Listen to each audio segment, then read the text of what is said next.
Historia de la filosofía, volumen 1, filosofía antigua, filosofía patrística, filosofía escolástica, 45, parte primera, filosofía antigua, capítulo 13, el estoicismo, 95, la ética.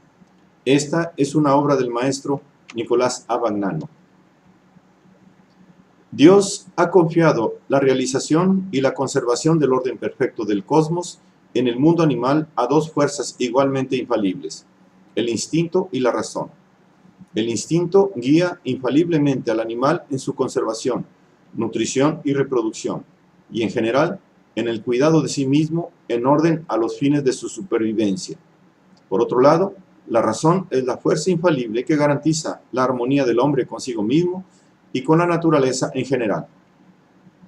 La ética de los estoicos es sustancialmente una teoría del uso práctico de la razón, esto es, del uso de la razón en orden a establecer la armonía entre la naturaleza y el hombre.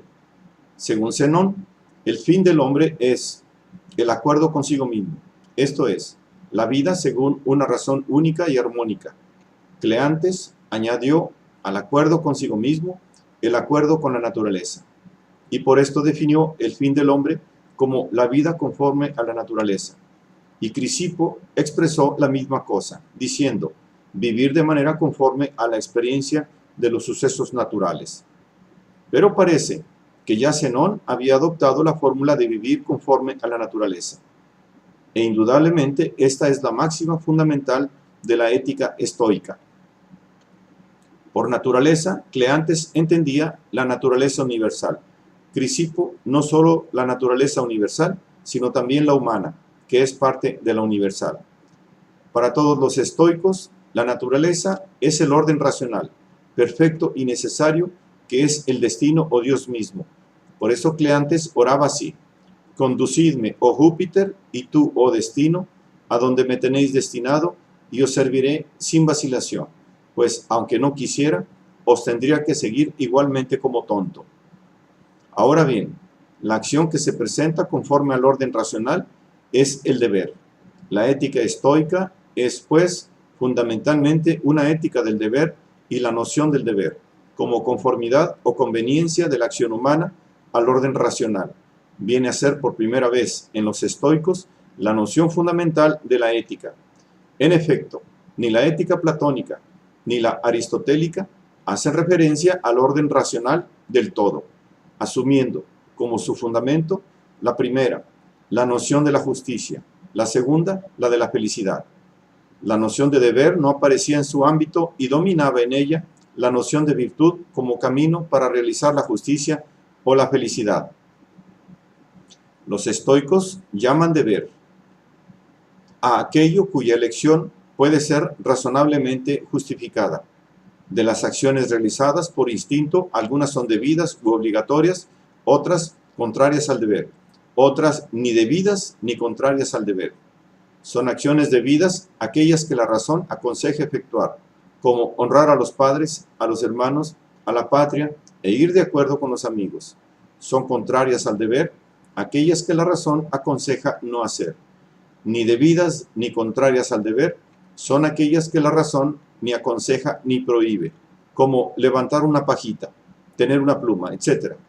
Como dice Cicerón, los estoicos distinguían el deber recto, que es perfecto y absoluto, y no puede darse más que en el sabio, y los deberes intermedios, que son comunes a todos, y muchas veces se realizan solo con la ayuda de una buena índole y de cierta instrucción. Este predominio de la noción del deber conduce a los estoicos a una de las doctrinas típicas de su ética, la justificabilidad del suicidio, pues cuando las condiciones contrarias al cumplimiento del deber prevalecen sobre las favorables, el sabio tiene el deber de abandonar la vida aunque se halle en el colmo de la felicidad.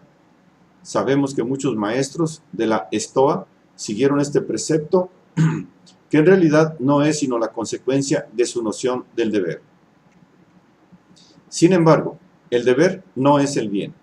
El bien comienza a existir cuando se repite y se consolida la elección aconsejada por el deber, manteniendo siempre su conformidad con la naturaleza, hasta llegar a ser en el hombre una disposición uniforme y constante, es decir, una virtud. La virtud es verdaderamente el único bien, pero solamente lo es del sabio, o sea, de quien es capaz del deber recto y se identifica con la sabiduría misma, ya que no es posible sin el conocimiento del orden cósmico con el que se adecua y conforma el sabio. La virtud puede tener nombres muy diversos, según los dominios a los que se refiere. La prudencia se dirige a los objetivos del hombre, la templanza a los impulsos, la fortaleza a los obstáculos, la justicia a la distribución de los bienes. Pero en realidad es una sola y la posee toda entera solo quien sabe entender y cumplir el deber, o sea, únicamente el sabio. Entre la virtud y el vicio no hay término medio, así como un pedazo de madera es recto o torcido sin posibilidades intermedias. De la misma manera el hombre es justo o injusto y no puede ser justo o injusto solo parcialmente. Y de hecho, quien posee la recta razón, esto es, el sabio, lo hace todo bien y virtuosamente, mientras quien carece de la recta razón, el necio, todo lo hace mal y de modo vicioso. Y puesto que lo contrario de la razón es la locura, el hombre que no es sabio es un loco. De la misma manera que quien está sumergido en el agua, aunque esté un poco debajo de la superficie, no puede respirar, como si estuviera en unas aguas profundas. Así, el que quiere alcanzar la virtud, pero no es virtuoso, no es menos miserable que quien está más alejado de ella. La virtud es el único bien en sentido absoluto, pues ella sola es la que constituye la realización en el hombre del orden racional del mundo. Este principio llevó a los estoicos a formular otra doctrina típica de su ética, la de las cosas indiferentes. Si la virtud es el único bien, solo se pueden llamar con propiedades bienes, la sabiduría, la prudencia, la justicia, etc., y males sus contrarios, pero no son ni bienes ni males las cosas que no constituyen virtud, como la vida, la salud, el placer, la belleza, la riqueza, la gloria, etc., y sus contrarios. Por lo tanto, estas cosas son indiferentes. No obstante, en el dominio de estas cosas indiferentes, algunas son dignas de preferencia o de elección, como la vida, la salud, la belleza, la riqueza, etc., pero otras no, como sus contrarios. Existen, pues, además de los bienes, las virtudes, otras cosas que no son bienes, pero que también son dignas de preferencia, y para indicar el conjunto de los bienes y de estas cosas, los estoicos emplearon la palabra valor. Valor es, pues, toda contribución a una vida conforme a razón, o en general, lo que es digno de elección. Con esta noción de valor, hacía su ingreso en la ética un concepto que había de tener gran importancia en la historia de esta disciplina. Forma parte integrante de la ética estoica la negación total del valor de la emoción. Esta negación no tiene parte alguna en la economía general del cosmos, que ha provisto de manera perfecta a la conservación y al bien de los seres vivientes, dotando a los animales de instinto y al hombre de razón. En cambio, las emociones no son provocadas por fuerzas o situaciones naturales, son opiniones o juicios dictados por ligereza, y por ello mismo, fenómenos de necedad y de ignorancia, consistentes en juzgar saber lo que no se sabe. Los estoicos distinguían 4 emociones fundamentales, a las cuales reducían todas las demás. 2 que tenían origen en los bienes presuntos o supuestos, el deseo de los bienes futuros y la alegría de los bienes presentes. Otras 2 que tenían origen en los males supuestos, el temor de los males futuros y la aflicción de los males presentes. A 3 de estas emociones, concretamente al deseo, a la alegría y al temor, hacían corresponder 3 estados normales propios del sabio, o sea, respectivamente, la voluntad, la alegría y la precaución, que son estados de calma y de equilibrio racional.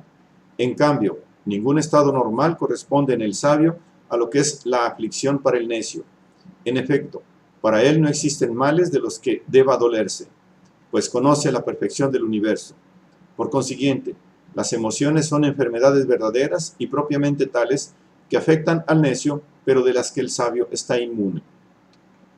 La condición del sabio es, pues, la indiferencia a toda emoción, la apatía.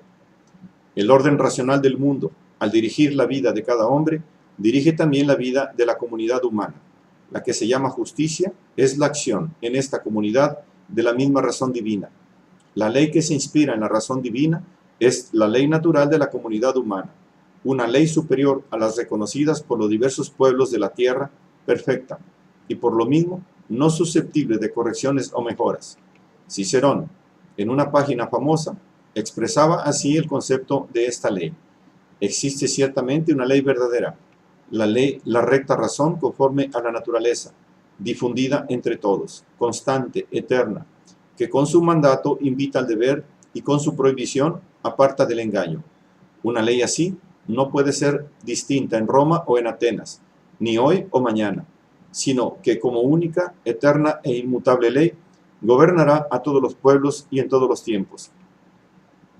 Estos conceptos constituyeron y constituyen la base de la teoría del derecho natural, que durante muchos siglos ha sido el fundamento de toda doctrina del derecho. Si es única la ley que gobierna a la humanidad, también lo es la comunidad humana.